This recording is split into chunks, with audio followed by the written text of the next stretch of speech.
Hi there, family. How are you today? I'm doing good, and I trust that you're doing good too. Just a quick one. I'm going to talk to you shortly about forgetting the things that are behind us. Yes.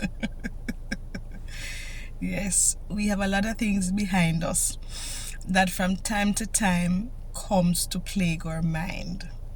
And the fact that I said plague, I'm talking about the things that are not so nice, the things that are not so savory. The things that we'd rather not think about, but because we don't have full control over our minds, they dart through our minds from time to time. All right? So there are many things in our past, as far back as we can remember from childhood or teenage years or young adult years, like our 20s and our 30s. And for those of you like myself who is in our 40s, even in our 40s. And for you that are older, you know the drill.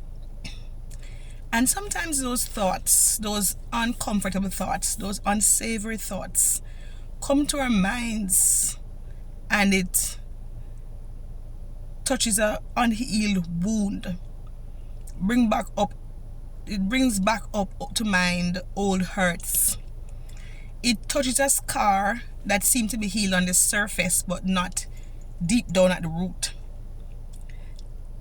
Believe it or not, sometimes you realize a teardrop fall and you're wondering, what? A teardrop? I still had feelings in that area. I've still not totally and completely healed from that because it triggers a teardrop to fall. Or for some person, you may feel a heart pound a little bit, or a deep sigh. You relieve a deep sigh of regret and remorse. For others, you'd carefully feel like getting a heart attack. I'm talking about those stuff. That's those stuffs that cut deeply and pains, and still pains. Yeah.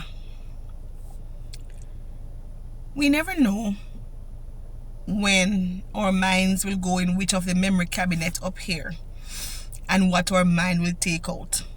Sometimes it goes there because we are in familiar places and experiencing familiar patterns.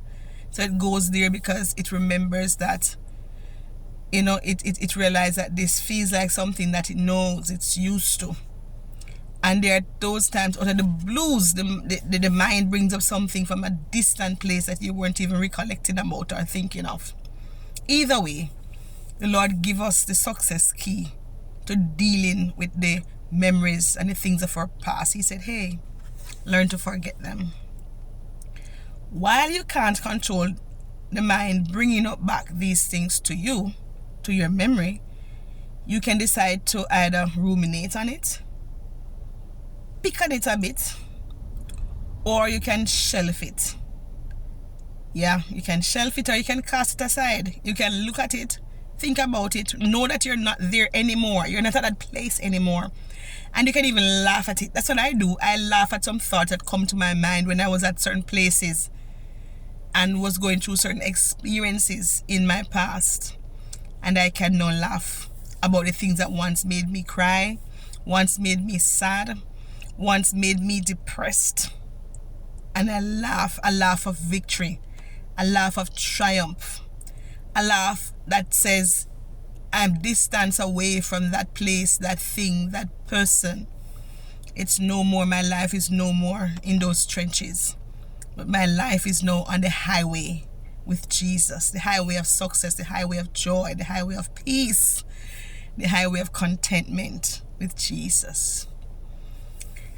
And so don't allow your past memories to rob you of your present experiences and moments.